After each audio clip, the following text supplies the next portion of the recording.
Okey, para hadirin, kita akan bermula sebentar saja lagi. Jadi sila tunggu ya.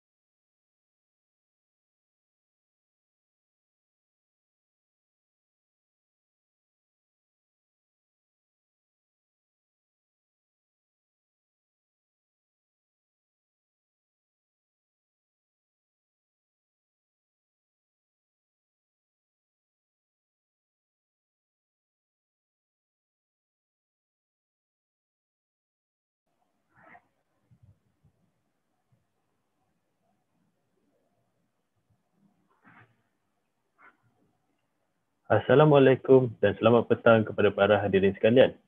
Terutama sekali saya ingin mengucapkan selamat datang ke sesi ketiga Malaysia Journey to the Ice.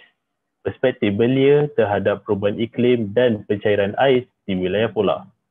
Sebelum kita memulakan sesi ini, saya ingin mengingatkan para hadirin untuk mengisi borang pengesahan kehadiran yang akan dipin di ruangan komen nanti.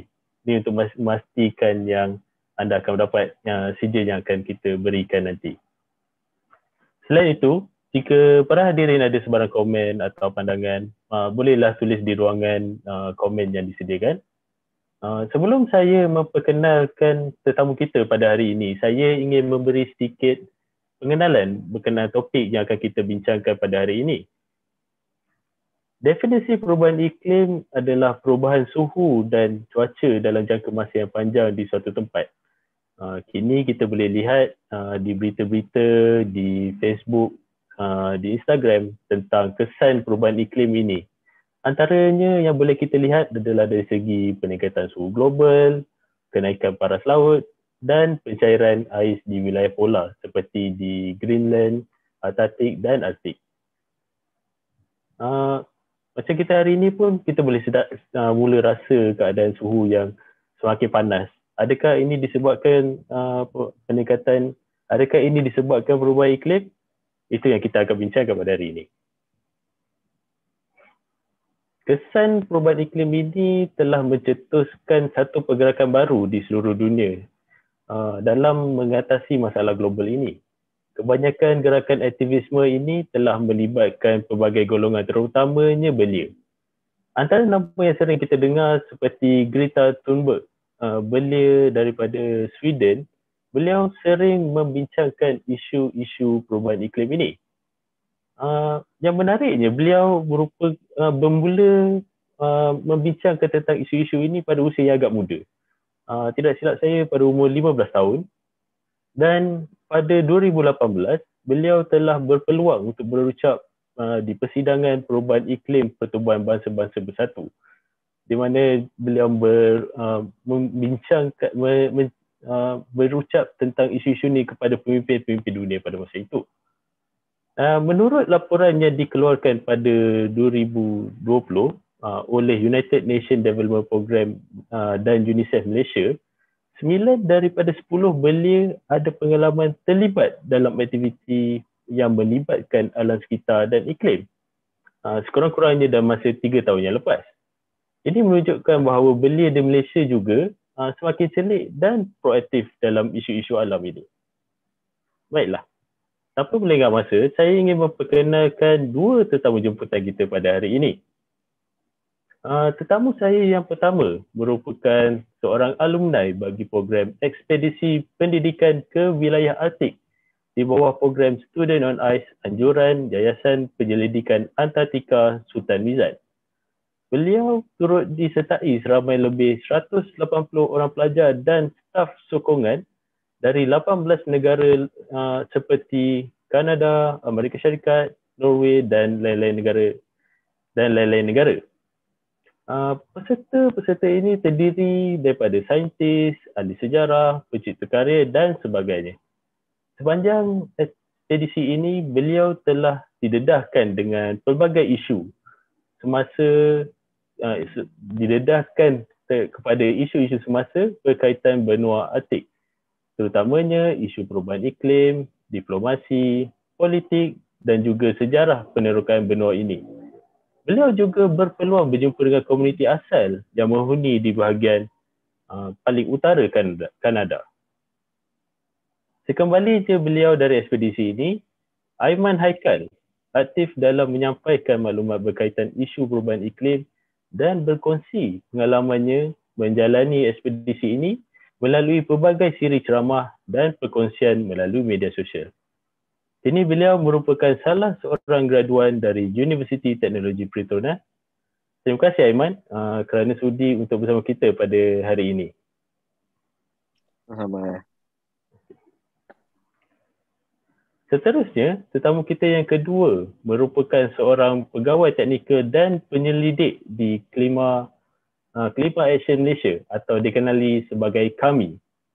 Aro Ajoni juga merupakan salah seorang pengasas KAMI yang telah ditubuhkan sejak 2019.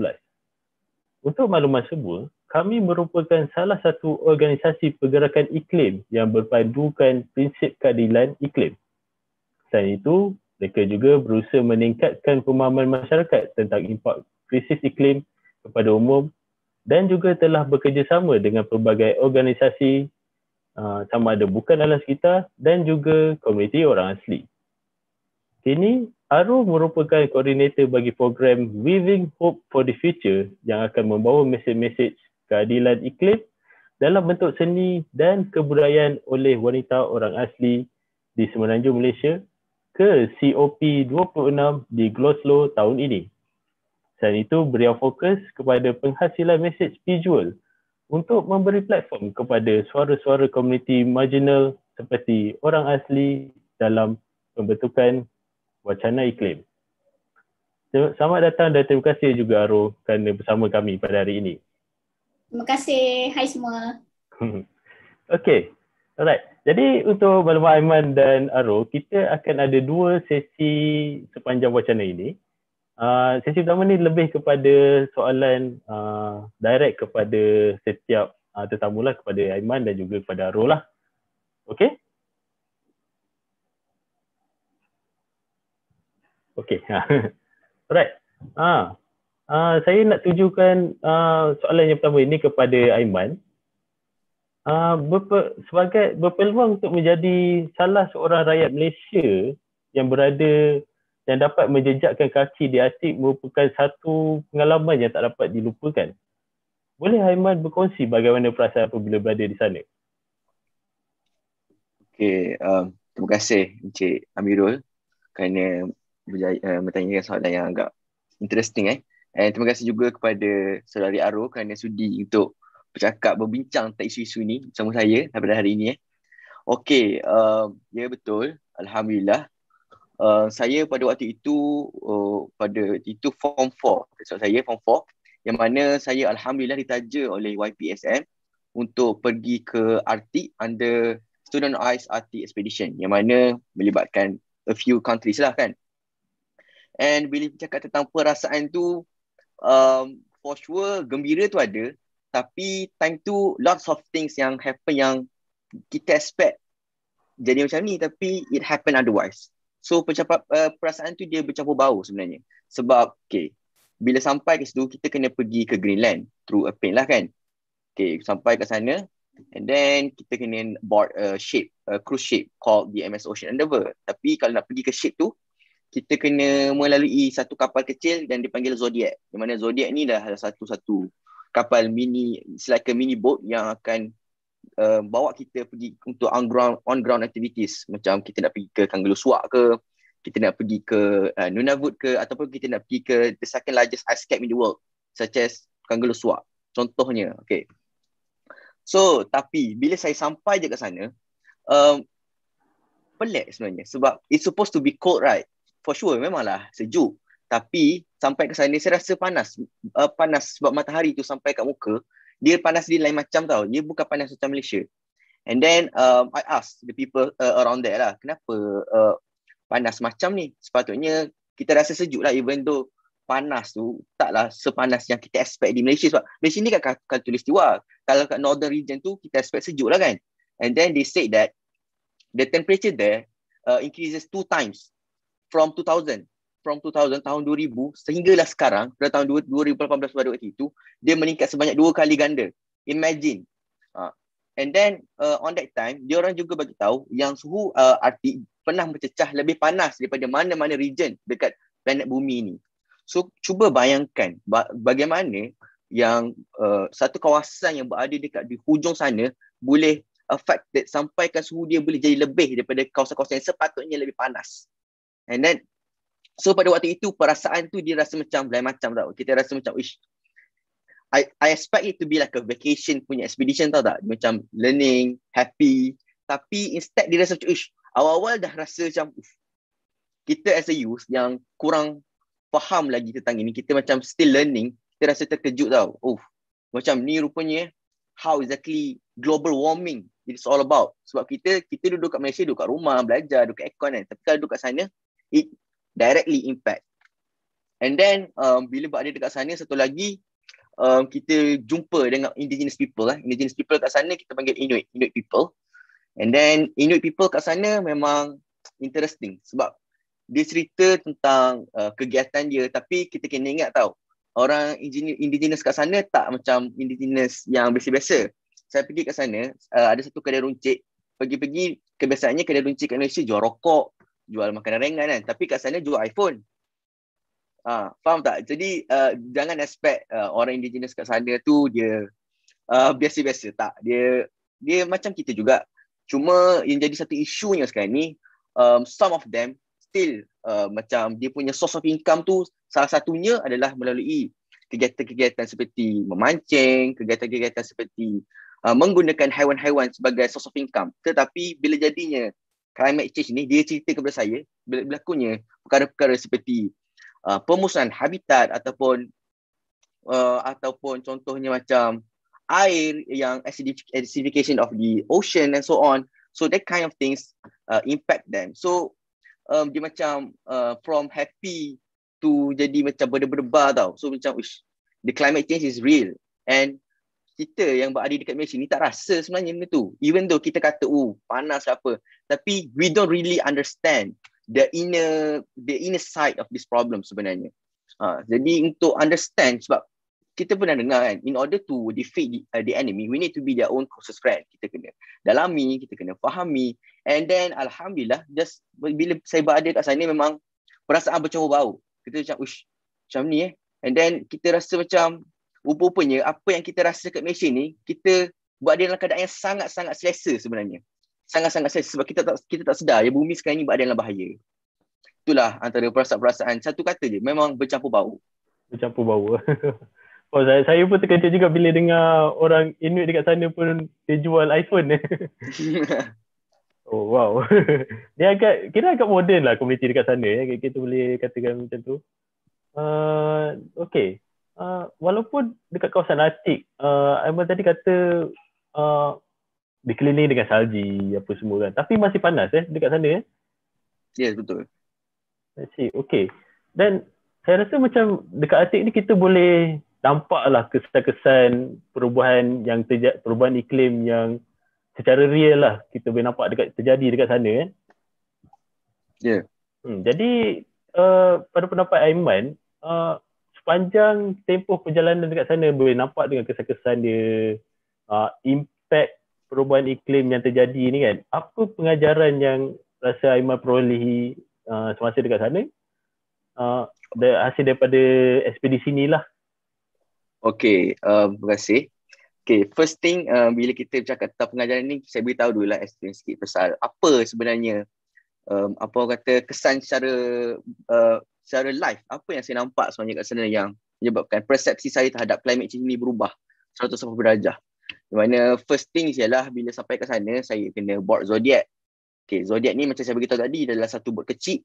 And then on that time saya dengan salah satu daripada partisipan daripada Malaysia juga, Cikgu Zariha. Saya dengan Cikgu Zariha on that time board the Zodiac untuk pergi ke Bird Cliff. Okay, dekat Bird Cliff tu, nama pun Bird Cliff kan, mestilah banyak spesies-spesies haiwan dekat sana. Contohnya macam kittiwakes and so on. Tetapi on that time, instead of jumpa polar bear, instead of jumpa kittiwakes, instead of jumpa beluga whales yang kita selalu nampak yang diportray dekat TV tu, tiba-tiba ada burung mati dekat tepi bot. Bayangkan ada burung mati dekat tepi bot. And then mestilah curious kan, tapi seperti mana yang Encik Amirul dah beritahu tadi, kalau student ICE punya SPDC ni, setiap group akan ada salah satu pakar ataupun akan ada satu cikgu yang berkaitan dengan program yang sedang dijalankan. Time tu kita orang dalam eksplorasi haiwan-haiwan Arktik. And then on that time ada bird expert, ada ice expert yang ada dalam satu zodiac lah. So we get to learn a lot, macam live classroom kan. So sampai ke sana, saya tanyalah bird expert tu, kenapa sebenarnya haiwan ni mati? Adakah disebabkan oleh terlalu panas? And then dia pun ambil, dia bedah. Okay, bila dia bedah, rupa-rupanya ada plastik kat dalam haiwan tu. So can you imagine, betul lah, kita tak boleh assume yang plastik tu tiba-tiba datang dari Malaysia, tak. Tapi yang saya nak tekankan sini, the point is that kegiatan manusia itu sendiri yang menyebabkan bahayanya the polar regions. Kita cakap tentang polar regions, bukan cakap tentang menyeluruhan. Polar regions itu sendiri. Okay. Yang kedua, sampai dekat sana, tiba-tiba ada black dots, a lot of black dots dekat icebergs. So I was very very curious lah kan, adakah itu dirt, adakah itu a normal ices yang rare sikit ke? And then I asked the ice experts. So the ice experts explain to me yang sebenarnya black dots tu adalah salah satu benda yang peculiar, tapi disebabkan oleh berlakunya climate change yang semakin meningkat from year to year, dia dah telah satu jadi benda yang perkara yang normal. Yang mana black dots tu adalah disebabkan oleh high carbon emission yang larut ke dalam ice tu yang menyebabkan berlakunya black dots. So bayangkan yang kita nampak sebelum-sebelum ni, pure icebergs, warna biru, warna putih, tapi sampai-sampai banyak gila black dots. And on that time is 2018. Bayangkan 2021, apa yang berlaku sebenarnya? Bahawa banyak dah black dots kat luar sana. And even ada satu berita dekat apa yang the latest one 2017 kalau tak silap saya, A68 iceberg A68 yang dekat Antartika telah berpecah daripada ais kontinen dia, yang mana saiz dia 21 kali ganda lebih besar daripada Kuala Lumpur. Imagine how exactly climate change impact the whole ecosystem and environment of the polar regions itself. So bila saya nampak, witness with my own eyes, dengar pendapat-pendapat daripada pelajar-pelajar daripada country-country lain, apa yang Mexico buat untuk tangani climate change, apa yang China buat untuk tangani climate change. So banyak yang saya belajar tentang pentingnya satu undang-undang khas dalam melawan climate change. Tapi undang-undang khas pun tidak ada guna sebenarnya kalau tanpa awareness daripada kalangan-kalangan rakyat-rakyat sendiri. Yang mana kalau kita dapat lihat, majority of people dekat muka bumi ni adalah belia. Yang mana even according to Agenda 21 sendiri pun, golongan belia merupakan antara salah satu 9 kumpulan utama yang memainkan peranan dalam pembangunan mapan. Yang mana saya rasa golongan belia perlu mengambil serius tentang perkara-perkara seperti ini. Bukan sekadar nampak kat social media, kita like, share. Betul, itu adalah satu langkah-langkah kecil. Tapi we need to do more. We need to do better. Instead of just merely liking and posting something. I see. Wow, okay. Saya setuju juga tu dengan peranan belia sekarang ni. Sebab kita pada bagi saya, belia ni dia adalah masa depan. Bayangkan dah masa, kalau belia sekarang ni kita dah proaktif tentang isu-isu perubahan iklim apa semua ni, pada masa 10 tahun yang depan, mereka ni semua, kita semua ni akan menjadi dia punya penggerak untuk mencari lagi ramai belia dan akan mengubah, mungkin insya-Allah akan mengubah polisi atau usaha pada masa depan lah. Okay. Jadi okay, soalan untuk seterusnya kepada Aiman. Kita tahu wilayah polar ni, especially terutamanya Arktik dan Antartika ni, dia satu wilayah yang jauh. Dan kalau kita nak katakan, iklim dia pun berbeza. Kat Malaysia ni kita panas dan lembap. Tapi dekat sana dia lebih kepada sejuk lah kan, keadaannya sejuk. Pada pendapat Aiman, patut ke rakyat Malaysia ni peduli dengan keadaan di wilayah polar ini? Okay, terima kasih atas soalan. Okay, Kalau kita cakap tentang memang Malaysia ni buat dia kat tengah-tengah. Kalau dia tengok dalam globe kan, Malaysia duduk kat tengah-tengah, and then polar regions tu buat dia jauh daripada kita. And tetapi kalau kita nak nampak betapa pentingnya, first kita tengok the root of the problem first. Kita tengok bagaimana sebenarnya kita sebagai rakyat Malaysia boleh menyumbang masalah kepada polar regions. And then how exactly apabila masalah itu berlaku, dia affect balik kita. So it happen both ways.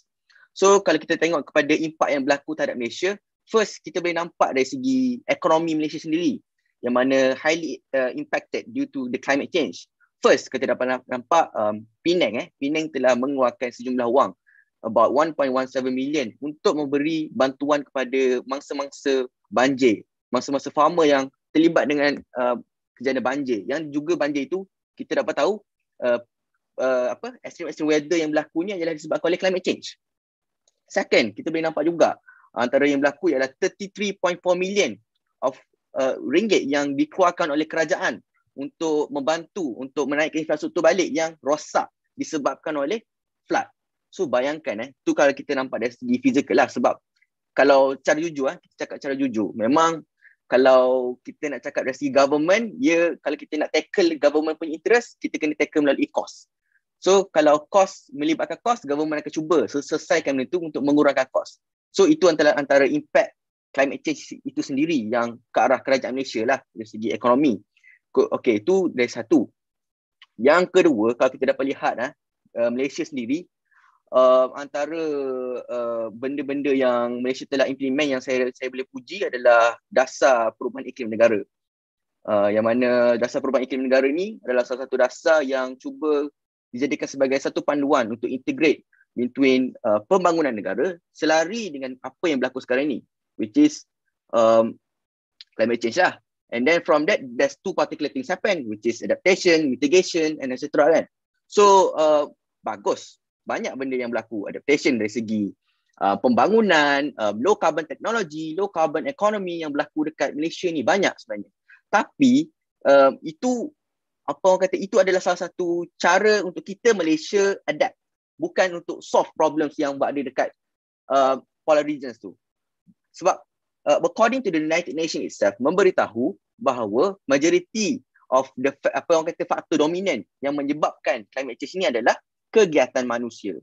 And according to United Nations itself, kegiatan manusia ini kita boleh pecah lah, adakah bayi ke, adakah orang tua ke. So kegiatan manusia ini pula kita boleh pecahkan.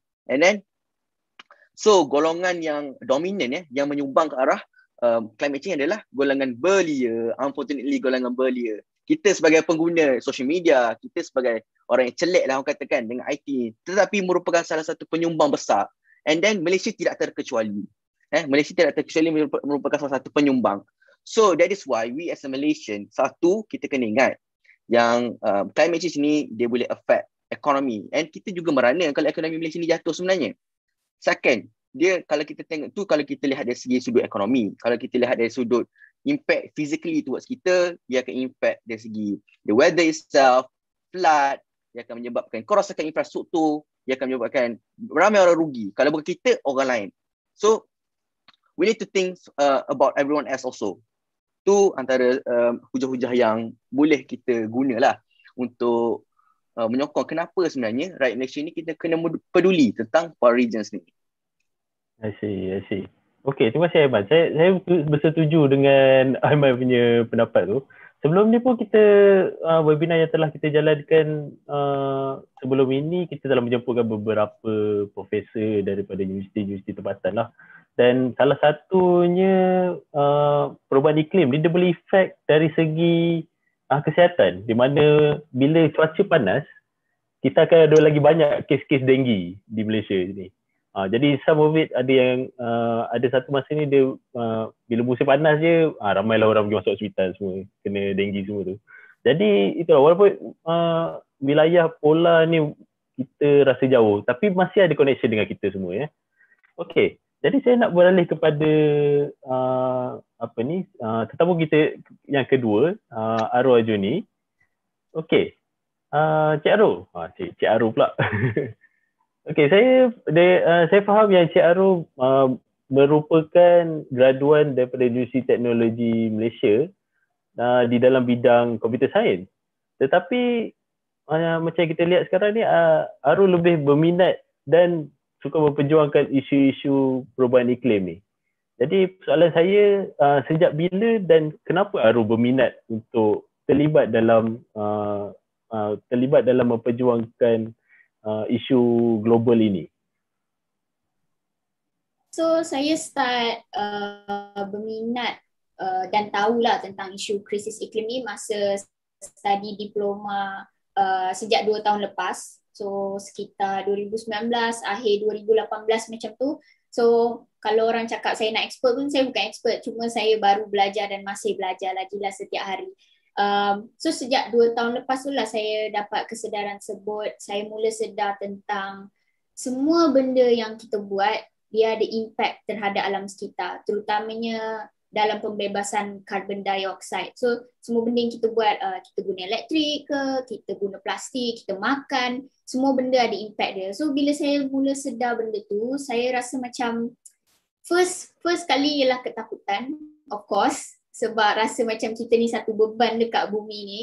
Tapi bila saya, itulah sebabnya ada internet ni kan, ada kebaikan, kita boleh cari community, cari kawan-kawan yang berpendapat sama dengan kita, dengan idea sama. So saya mula explore dan saya jumpa tentang berita tentang protes Greta Thunberg dekat Sweden. Masa tu dia baru start, masa umur dia 15 tahun dekat depan Parlimen Sweden. So saya mula macam terfikirlah kenapa dia boleh keluar, umur dia macam lagi muda daripada saya, sebab masa tu kan saya dah dekat universiti kan. So saya fikir kenapa dekat Malaysia tak ada lagi ya. So saya mula bercakap dengan kawan-kawan dekat universiti pun macam tak ada siapa pun faham kan. So saya pun bercakap dengan kawan-kawan dekat online lah, lebih ramai masa tu, dekat kawan-kawan dekat Indonesia, Filipina. So ketika March 2019, Greta Thunberg dengan campaign Fridays for Future, diorang ada buat global campaign. So global campaign tersebut nak push untuk semua anak muda, belia, untuk turun ke jalan, untuk minta negara mereka, kerajaan mereka untuk bercakap tentang perubahan iklim dan basically push forward lah for a greener future, untuk masa depan yang lebih hijau. Dan masa tu seluruh dunia join. Saya tengok Indonesia ada, kawan-kawan Filipina pun dah steady turun, kawan-kawan Vietnam, Thailand, tapi saya tengok kat Malaysia masa tu tak ada. So saya pun mula carilah kawan-kawan online dekat Twitter, dekat Instagram, cari siapa nak turun ni, jomlah kita turun kan. Sebab kat Malaysia tak ada siapa lagi, media pun tak bercakap tentang climate change masa tu. So bila saya cari-cari tak jumpa, last saya turun sendiri dekat depan, saya buat protes sendiri dekat depan universiti saya. So saya berdiri setiap hari Jumaat lepas main Jumaat. Selama sekitar 1-2 bulan macam tu saya buat seorang-seorang. Dan masa tu saya start posting dekat social media dan masa itulah baru jumpa orang-orang yang memang betul-betul nak turun jalan sekali. So kesedaran saya tu bermula daripada buat research sendiri, membaca, tengok inspirasi dekat luar negara dan tengok masalah di negara sendiri. Kat Malaysia tak ada lagi yang bercakap, terutamanya anak-anak muda.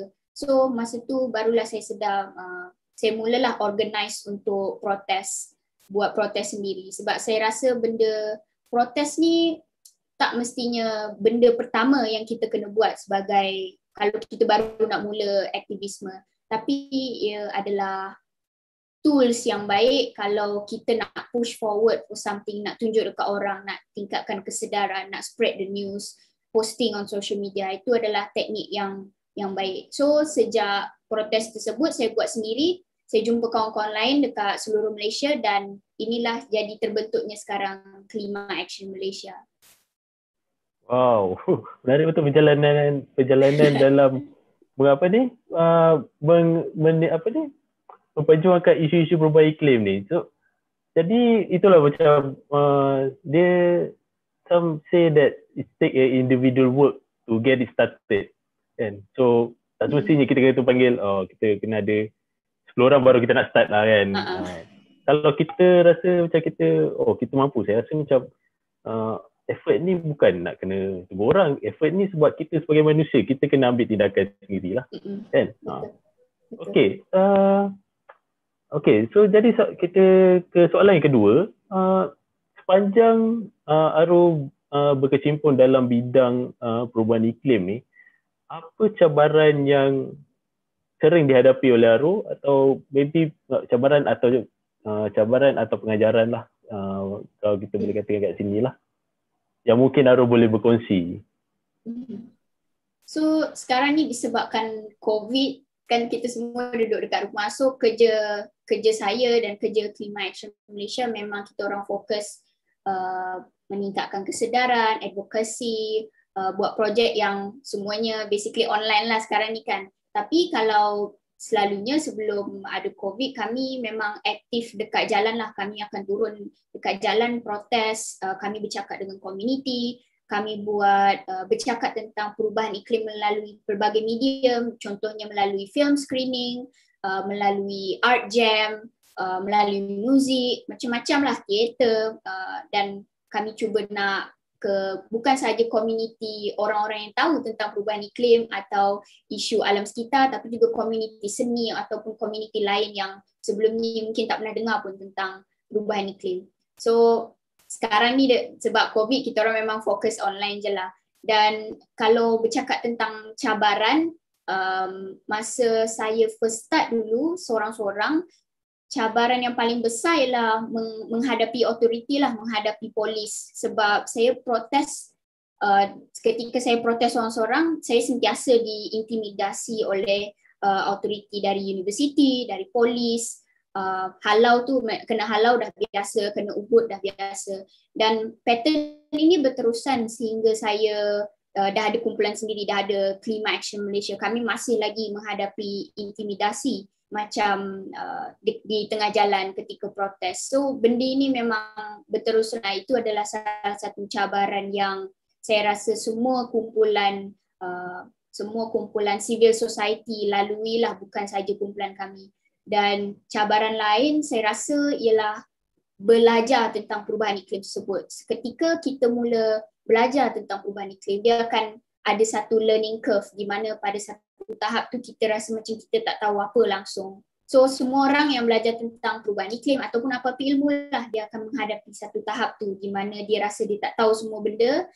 Aku rasa aku orang paling bodoh. So semua orang akan hadapilah semua tu. Tapi bagi saya, learning curve bagi saya tu sangat-sangat besar, sebab bayangkan saya kena belajar tentang perubahan iklim ini dan saya dah berkempen sekarang ni dan saya belajar semua benda ni kurang daripada 2 tahun. So kalau saya nak cakap senang je saya belajar semua ni, memang tipulah. Memang saya memang hadapi banyak cabaran dan learning curve tersebut sangat-sangat besar. Sebab perubahan iklim, informasi dia sangat banyak. Kalau kita Google climate change pun dekat Google, tak ada satu artikel saja yang kita boleh baca. Banyak sangat benda. Dan so belajar tentang perubahan iklim adalah salah satu challenge yang besar lah.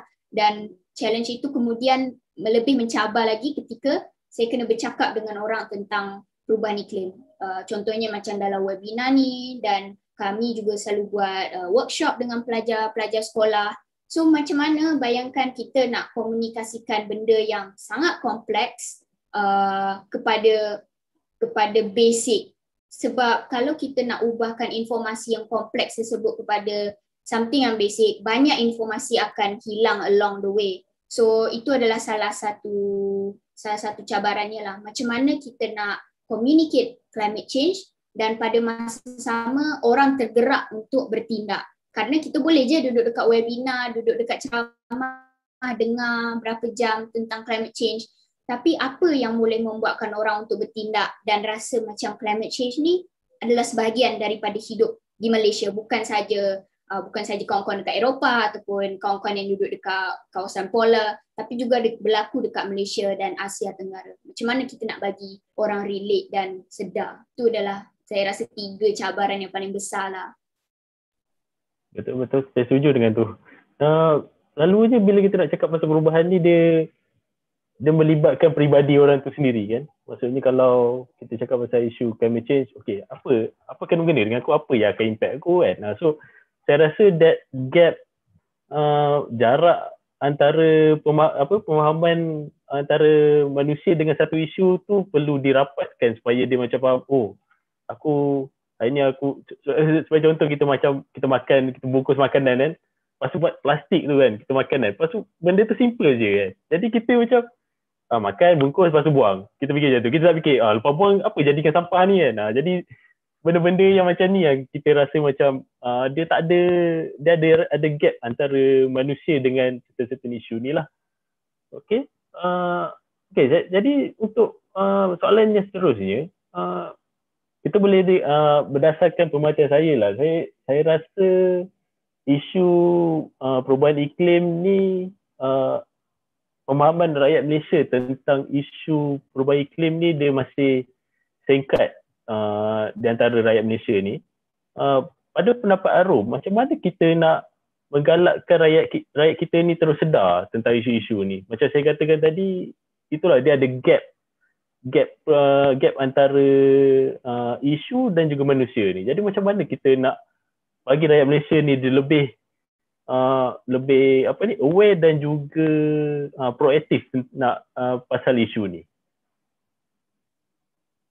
So masalah bukan saja dekat Malaysia tapi rasanya dekat seluruh dunia mengalami masalah yang sama di mana sains tentang climate change, sains tentang perubahan iklim telah gagal dikomunikasikan sebab kalau kita dah berjaya dah tak ada pun climate change sekarang ni kan. So itu adalah masalahnya dan salah satu penyumbang paling besar satu ialah education system kita yang telah menyebabkan kita disconnected daripada kehidupan kita. So kita orang yang buang sampah tak tahu apa ke mana sampah tu pergi kepada landfill dan boleh menyebabkan climate change dan juga banyak menghabiskan duit negara nak menguruskan sampah tersebut. So kita disconnected daripada reality tersebut. So education system ni salah satu yang penting lah yang kita kena acknowledge. So yang kedua saya rasa representation dari media lah. Kita tengok dekat TV, kita tengok dekat social media ataupun news channel yang korang selalu follow online ke, kita tengok memang tak ada orang yang bercakap spesifik tentang climate change di Malaysia. Ada, tapi mungkin terlalu sikit sampaikan benda ni bukan mainstream lah, bukan benda yang kita tengok orang share kat WhatsApp ke, dekat Twitter ke, retweet, tak ada. So sangat-sangat sikit di media. Kalaupun ada, selalunya orang bercakap tentang climate change dan pencairan ais di polar. Saya tak kisah orang bercakap tentang ais yang mencair, tentang climate change. Tapi masalahnya ialah bila anak-anak muda mula belajar tentang isu ni, dia disconnected sebab dia tak tengok pun ada ais dekat Malaysia. Dia hanya tengok dekat sekeliling dia. So bila orang mula introduce tentang climate change melalui penceritaan tentang polar ais, tentang binatang-binatang yang ada, tentang salji yang mencair semua tu, saya rasa itu macam agak itu adalah satu masalah lah sebab kalau anak-anak muda diorang belajar tengok sekeliling kan, so saya takut diorang disconnected. Dan bila saya pergi ke sekolah-sekolah dan saya tanya pelajar tentang apa yang diorang tahu tentang climate change, saya agak risau sebab jawapan yang saya dengar selalunya diorang bercakap tentang ais yang mencair. Tapi bila saya tanya dekat Malaysia macam mana, diorang tak tahu. So itu adalah satu masalah. Kalau kita nak suruh belia pergi ke parlimen ataupun bercakap dengan MP diorang, macam mana kita nak bercakap sedangkan kita tak tahu kesan climate change dekat Malaysia. So itu salah satu masalah yang sangat besar lah. Takkanlah kita nak cakap dekat MP kita tentang ais yang mencair. Nanti dia orang cakap ais tak ada pun kat Malaysia. So tak ada kaitan pun. Itu bahayalah saya rasa. That disconnect tu sangat-sangat bahaya. Sebab saya tengok sendiri benda ni dekat pelajar-pelajar sekolah dan pelajar universiti pun ramai masih ada perspektif yang sama di mana diorang ingat climate change ni berlaku dekat Europe saja ataupun tentang ais cair saja. Bukan tentang petani kita dekat Malaysia ataupun nelayan dekat Malaysia, orang asli di Malaysia. So itu adalah bahayalah saya rasa. Dan macam mana kita nak menggalakkan rakyat untuk terus bercakap tentang climate change ataupun educate diri sendiri tentang climate change. So saya rasa yang benda pertama sekali memang kita kena banyak membaca lah, sebab ketika saya mula belajar tentang climate change pun sebenarnya saya tak suka membaca, tapi lama-lama saya rasa memang ini je satu-satunya cara saya nak dapatkan informasi sebagai seorang pelajar, sebagai seorang mahasiswa. ada banyak informasi melalui video, YouTube, banyak channel, TikTok pun sekarang banyak orang cakap tentang climate change. So maybe kalau ramai pelajar yang menonton hari ni, korang nak belajar climate change lalu TikTok dulu ke, lepas tu slowly belajar lalu YouTube channel, lepas tu slowly baca artikel. Mungkin kalau korang rasa selesa macam tu, dan korang boleh buat macam tu lah. Sebab takkan kita nak paksa orang membaca kan. Sebab sekarang ni banyak medium yang kita boleh pelajari. Dan saya rasa yang kedua paling penting ialah kita yang mungkin dah sedar tentang climate change, kita kena tengok apa yang terjadi dekat sekeliling kita dekat Malaysia. Apa bencana yang terjadi dekat Malaysia. Kita tengok makin banyak bencana sekarang ni disebabkan oleh krisis iklim. Tapi sayangnya banyak rakyat masih lagi tak dapat nak tengok the connection. Tapi saya tak boleh salahkan rakyat juga sebab media tak bercakap tentang benda ini, kerajaan pun masih kurang education tentang isu ini, sedangkan negara-negara Asia Tenggara lain dah aktif bercakap tentang isu ini, tentang bencana alam, apa kaitannya dengan perubahan iklim. Dan pentinglah kita educate budak-budak dari sekolah. Kalau kita yang belia ni, kita nak vote, itu adalah salah satu yang penting. Kita minta MP kita bercakap tentang climate change. Dan bercakap dekat social media pun satu benda yang baik, tapi kita cuba fikir beyond social media, apa kita boleh buat lagi. Kita boleh tulis surat ke, kita boleh jumpa MP kita ke, apa benda yang kita boleh buat lagi. So penting lah. I see. Okay, alright. That's a perspektif yang menarik daripada Aro. Saya rasa pun memang kalau kita nak katakan pasal macam saya usulkan soalan saya tadi dengan Aiman kan, macam macam nak relate isu polar ni dengan orang Malaysia, memang dia terlalu jauh. Dia memang terlalu jauh. Tapi sebenarnya memang ada relation, cuma impact dia kita tak nampak secara secara terus. Macam contoh kalau orang dekat Arctic tu dia tahu cair dekat sana cair nanti mengganggu dia punya pendapatan apa semua kan. Tapi mungkin dekat sini mungkin yang boleh saya highlight adalah dari segi konten penceritaan tentang isu ini yang sepatutnya media-media atau kita sendiri wawarkan kepada orang ramai lah kan. Okay, alright. Jadi itu tamat untuk sesi yang pertama. Jadi kita akan pergi ke sesi kedua. Tapi sebelum kita pergi ke sesi kedua, kepada para hadirin yang sedang menonton ni, saya nak minta tolong isikan borang pengesahan kehadiran yang kita dah link ke ruangan komen tu. Just pastikan anda isi dan tulislah apa maklumat yang diperlukan dekat situ ya. So jadi mudah untuk kita menghantar sijil kepada peserta kita hari inilah. Okay, alright. Untuk sesi kedua ni adalah sesi yang terakhir lah. Kita ada dalam masa 15 minit lagi. Jadi soalan yang saya akan usulkan ni kepada kedua-dua, kepada Aiman dan Aro lah untuk jawab. Okay. Jadi untuk soalan saya yang pertama ni, berdasarkan pemerhatian saya, kita boleh lihat yang golongan belia pada masa sekarang ni lebih celik atau faham tentang isu perubahan iklim. Pada pendapat Aiman dan Aro, apa yang membuatkan para belia kita berminat untuk membincangkan isu-isu ini? Mungkin kita boleh mula dengan Aiman dulu. Okay, terima kasih Encik Mirul. So, okay, betul. Memang belia kalau kita boleh nampak ikut statistik memang semakin berminat.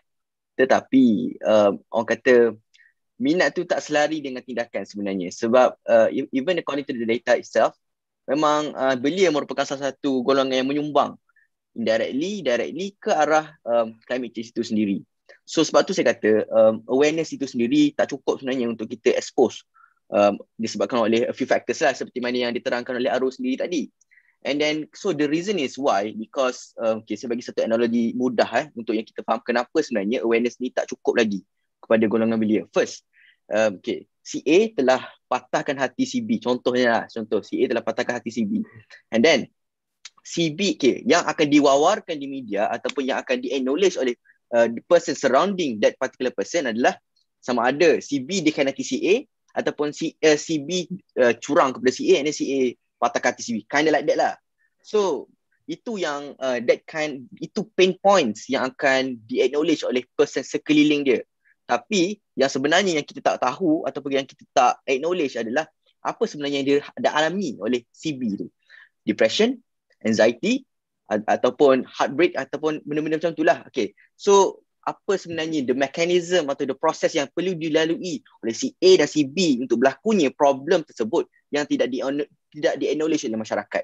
So sebab tu yang saya beritahu tadi, macam mana kenapa awareness yang disampaikan kepada belia tidak memberi impak dan tidak selari dengan tindakan adalah sebab belia zaman sekarang terlalu fokus terhadap permukaan sahaja, the problem itself, instead of the mechanism atau the process kenapa sebenarnya berlaku problem tersebut. Okay.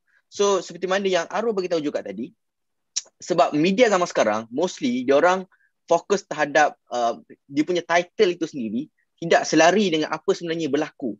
So kalau kita dapat lihat contohnya, kita dapat contoh pemanasan global dekat Malaysia. Kita dapat tahu Malaysia ni panas. Okay. Tapi bila kita kata climate change, orang tak boleh relate tau. Kenapa sebenarnya Malaysia panas? Kenapa kaitan climate change? Adakah climate change ni semata-mata hujan bertukar kepada panas dan panas bertukar kepada hujan? Adakah climate change ni semata-mata tiba-tiba Malaysia diturun salji? Tak. So itu antara benda-benda yang saya rasa golongan belia tak tahu sebenarnya. Kenapa climate change ni dia boleh impact tak semestinya di Malaysia ataupun kita boleh tengok dari skala global sendirilah. Okay. So kalau kita libatkan golongan polar, kawasan polar sendiri, golongan belia kat sana, dia beritahu tau, kalau kat sana kita akan ada satu sesi di mana setiap youth dekat seluruh dunia, contohnya saya daripada Malaysia, akan bincangkan tentang apa yang government telah buat. Okay, contohlah seorang ni daripada Mexico, dia akan beritahu Mexico telah buat apa. Seorang ni daripada China telah buat apa. And then saya on that time mestilah kita akan target orang-orang yang daripada negara yang paling memberi impak kan. Sebab even in fact negara yang paling memberi impak antaranya ialah China, US yang memberi impak terhadap climate change itu sendiri. So saya bertanya, contohnya macam Mexico. Mexico ni adalah salah satu negara yang orang kata oil production dia tangga ke 10 antara yang dominant lah dalam oil industry. Saya bertanya Mexico, orang daripada Mexico ni, apa sebenarnya dia orang telah lakukan as a youth ataupun apa yang youth telah nampak government dia lakukan untuk battle climate change ni.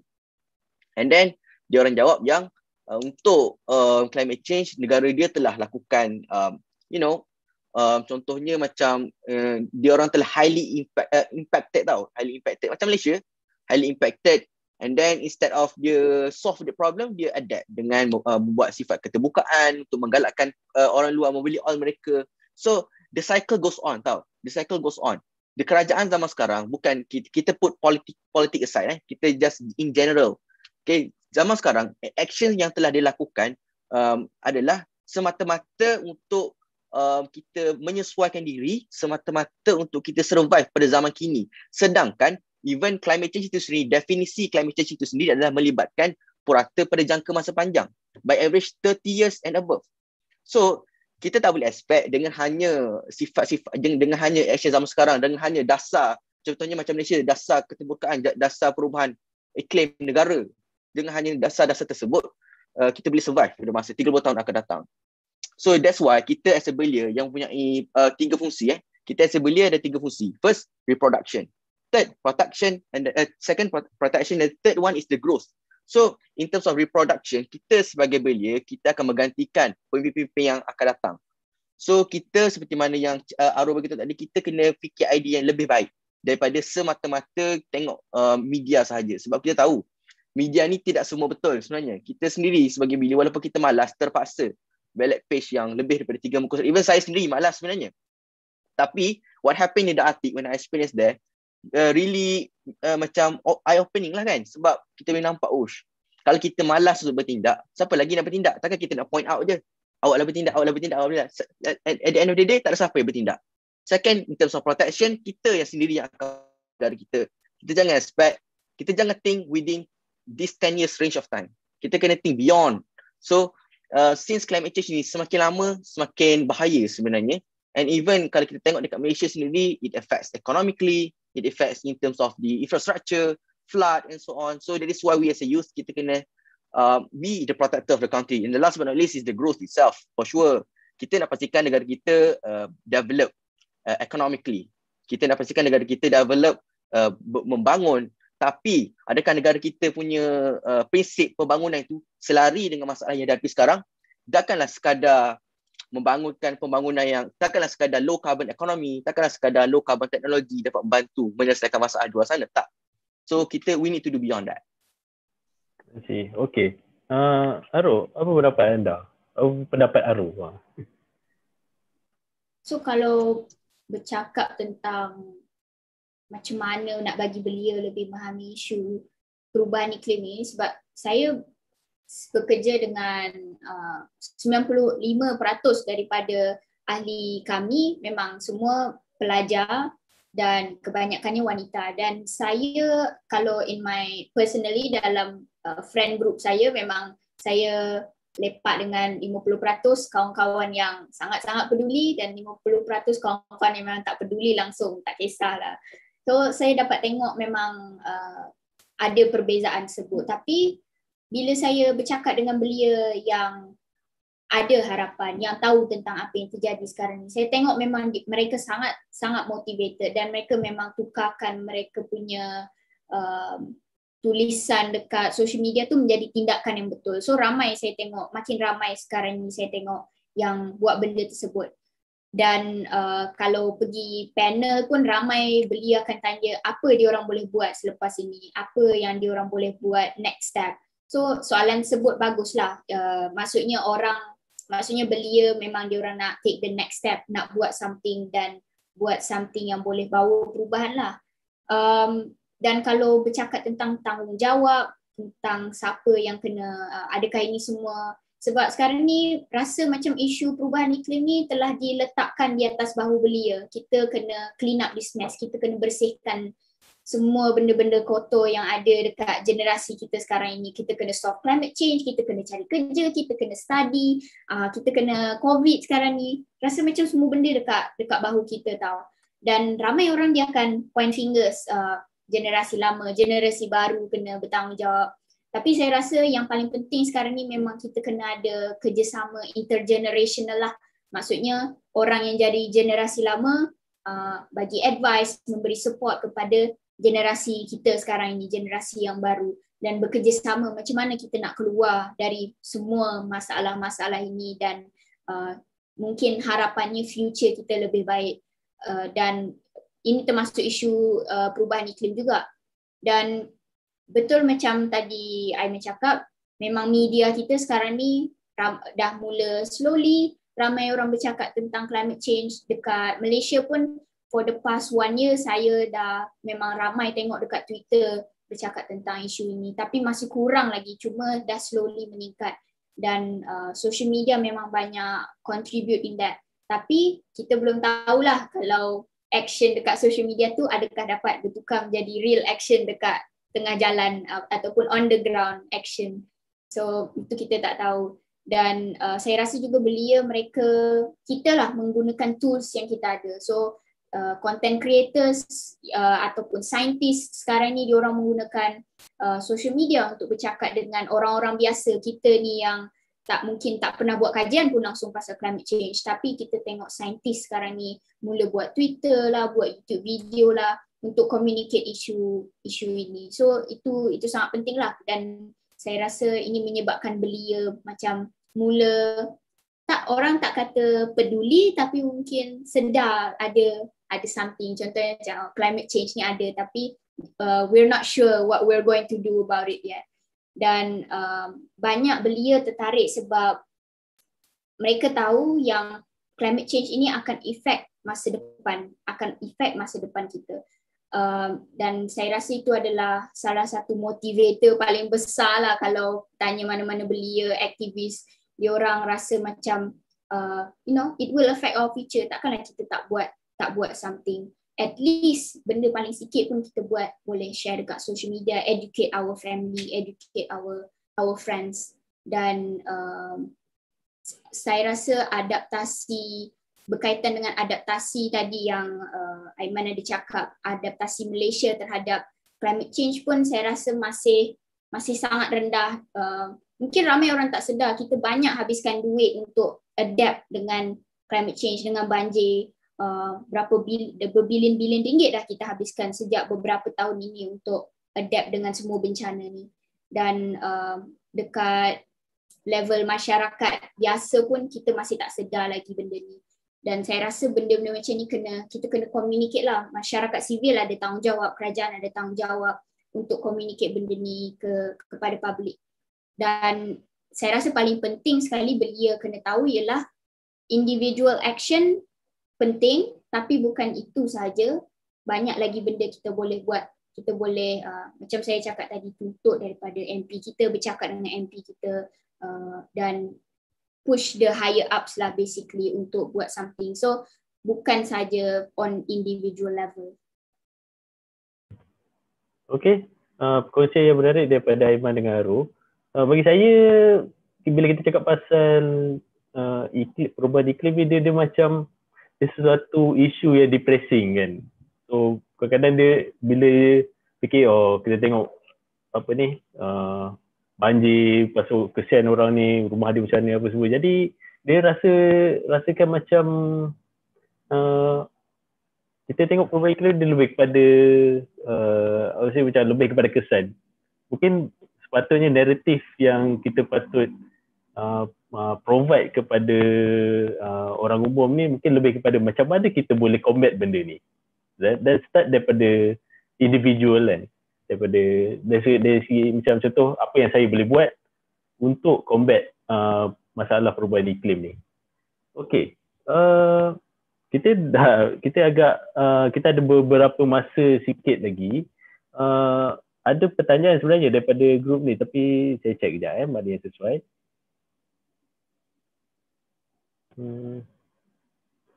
Okey. Ada satu soalan ni. Dia tanya berkenaan, ini kalau boleh menjawab ikut pendapat masing-masing. Apa inisiatif terbaik untuk belia sekarang ini untuk turut memberi solusi berkenaan perubahan iklim selain daripada kempen kesedaran ataupun maybe daripada social media macam tu lah. Jadi pada pendapat Aro, macam mana? Apa yang orang belia sekarang ni boleh buat masa ni? So kalau tindakan macam saya cakap, individu banyak benda boleh buat, tapi selain meningkatkan kesedaran, bercakap dengan family, banyak benda kita boleh buat. Tapi itulah, kita kena, sebelum kita buat semua tindakan ni, kita kena educate ourselves dulu. Sebab apa yang saya belajar sejak beberapa tahun ini, kita kena berhati-hati kalau bercakap tentang climate change, kerana takut fakta yang kita gunakan salah ataupun data yang kita present tu tidak accurate, dan itu takut membimbangkan lah, takut beri naratif yang salah kepada orang yang mendengar kita. So kalau kita nak cakap memberi kesedaran kepada orang lain tu, sebenarnya itu adalah satu tugasan yang sangat-sangat besar. Sebab first kita kena educate diri kita dulu, dan kemudian baru orang lain. Dan setelah daripada educate yourself, sharing on social media, kita bolehlah, voting adalah salah satu tindakan yang penting. Siapa yang dah boleh mengundi, kita undi pemimpin yang memang betul-betul peduli tentang isu ini. Dan kalau macam ada kempen yang sedang berlaku, contoh hantar surat kepada MP, tulis surat kepada MP ataupun menteri besar, ataupun sign petition. Sign petition mungkin tak terlalu efektif, tapi dapat membantu bring awareness untuk orang lain sign juga. Tapi itu tak adalah benda penting, ya, benda nombor satu yang kita kena buat. Ada benda lain banyak kita boleh buat. Tapi macam saya cakap tadi lah, meningkatkan kesedaran ni sebenarnya tugasan dia sangat luas lah. Sebab first educate diri kita, lepas tu mungkin kita nak bercakap dengan kawan-kawan kita, dan kalau tindakan lain yang penting tu mengundi, hantar surat kepada MP kalau ada kempen-kempen yang berkaitan. So itulah saya rasa kalau dalam skop belia lah. Okay, Aiman. Apa pendapat Aiman pula? Pada pendapat saya sendiri, mostly dah recover oleh Aro sendiri. Tapi kalau saya nak tambahkan lagi point, saya cakap dari skop belia yang sekarang ni sebagai seorang pelajar, apa yang kita boleh buat selain daripada pergi ke on the ground activity, selain daripada kita just posting on social media. Banyak lagi sebenarnya yang kita perlu buat. Sebagai macam saya, contoh saya ni seorang pelajar chemical engineering dekat UTP. And then also kalau dekat universiti saya yakin semua universiti banyak mengadakan program, contohnya macam inovasi, and then contohnya macam pertandingan reka cipta, something like that. So that kind of program kita boleh masuk sebenarnya. Tak perlulah, tak kisahlah kita ni jenis bukan seorang yang minat dalam bidang teknologi, tapi kita boleh menggiatkan diri dalam program-program yang sedia ada oleh kerajaan. Sebab kalau kita nak anjurkan program sekalipun boleh, tapi buat masa sekarang, buat masa zaman pandemik sekarang ni, secara virtual kita banyak menggalakkan diri kita sendiri dengan kawan-kawan untuk masuk join program-program seperti ini supaya kesedaran diri kita lebih bertambah. Sebab kita punya usaha tak boleh tak semestinya just kalau kita nak mengharapkan kerajaan, kalau kita nak mengharapkan orang ramai, memang lambat. So pada masa yang sama-sama kita vote, sama-sama kita buat posting and so on, kita sendiri cuba cipta satu solusi as a belia. Sebab kita kalau senang cerita kan, belia susah lah kita nak cari dana, betul tak? Dari segi resources, kita agak limited sebenarnya. Tapi kita tak boleh lupa tau, kita sebagai belia kita ada ideologi, kita ada idea kita sendiri. So kita make use of that idea. Contohnya macam kita masuk teknologi, kita boleh contohnya macam kita make use of the sewage tank, make use of the septic tank, kita reduce the emission of greenhouse gases, kita make use of other sources to make a brand new renewable source yang lebih cheaper daripada source yang sekarang.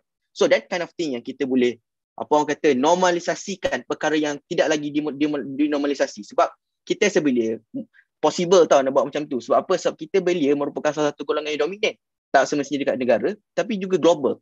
So it all start from us. Kita boleh normalisasikan benda yang boleh mengubah dunia kita. Sebab itulah belia ni salah satu golongan yang penting lah dalam climate change ni, to battling the climate change. Okay, terima kasih Aiman dengan Aro. Okay, jadi sekarang kita dah lengkap lah 2 sesi kita sepanjang wawancara ini. Tapi sebelum saya akhiri sesi kita ni, saya ada last soalan terakhir kepada Aiman dan Aro. Okay, mungkin boleh share dengan adik-adik atau rakan-rakan kita yang sedang menonton ni, apa nasihat yang boleh Aiman dan Aro kongsikan untuk menggalakkan mereka lebih proaktif dalam isu perubahan iklim ni? Just simple je. Just apa yang apa key point yang boleh kita boleh lagi proaktif dalam isu ini. Mungkin mula dengan Aro lah kot. Okay, kalau macam mana personally kita nak contribute dalam isu ini, saya rasa yang paling penting ialah kita gunakan superpower yang kita rasa kita ada. Sebab hari ni ramai pelajar sekolah kan yang menonton. So kalau korang rasa korang suka melukis dan maybe korang suka menari, korang suka buat video ke, apalah superpower yang korang ada, hobi yang korang ada, cuba cari cara macam mana korang nak kaitkan hobi tersebut dengan isu perubahan iklim ini, isu ataupun apa-apa isu lah yang korang peduli. Sebab kalau korang buat macam tu, korang lebih enjoy dan korang lebih peduli tentang isu perubahan iklim. Dan saya pun tengok ramai aktivis-aktivis, dia orang bermula macam itu. Banyak orang yang suka seni, dia start lukis-lukis, lepas tu start lukis tentang climate change, dan dari situlah berkembang kerja dia, aktivisme dia, dan itu juga akan contribute lah kepada cause climate change tersebut. I see. Okay. Aiman? Okay, kalau macam personally, saya sendiri cakap berdasarkan pengalaman saya lah. So kalau kita nampak lihat, susah sebenarnya kalau kita nak tackle isu climate change ni. Sebab isu climate change ni agak luas sebenarnya. Sebab dia bukan sahaja melibatkan Malaysia, dia melibatkan global. So sebagai seorang yang muda yang kita nak enjoy, kita nak main game, tiba-tiba kita nak cakap pasal climate change ni agak susah. So first thing first is like, saya rasa first kita kena cari passion kita kat mana. Okay, sebab apa? Sebab kita sebenarnya cara untuk tackle climate change ni banyak sebenarnya. So kalau contohlah macam yang Aro bagi tadi, kita suka melukis. Contohnya kalau kita suka video editing contohnya, kita boleh just as a pelajar sekolah menengah, kita boleh first kita boleh kaitkan kita punya passion dengan usaha kita ke arah solve climate change. paling-paling kurang pun kita boleh help to increase awareness about climate change. Sebab bila kita cakap pasal awareness ni, dia subjektif. Ada orang tahu pasal climate change tapi tak tahu secara mendalam. Ada orang tahu pasal mendalam tapi ada orang tak tahu the connection between Malaysia dengan climate change. How exactly it happen. So, kita sebagai pelajar sekolah menengah, first kita kena cari passion kita and kita kena tahu macam mana sebenarnya cara untuk kita kaitkan kita punya passion dengan usaha kita ke arah solve the climate change itself. So, passion is very important in everything. Okay, terima kasih Aiman dan Naro. Jadi dengan itu sudah kita sampai ke penghujung sesi wawancara kita bersama dengan dua tetamu belia kita yang agak ikonik. Ikonik. Okay.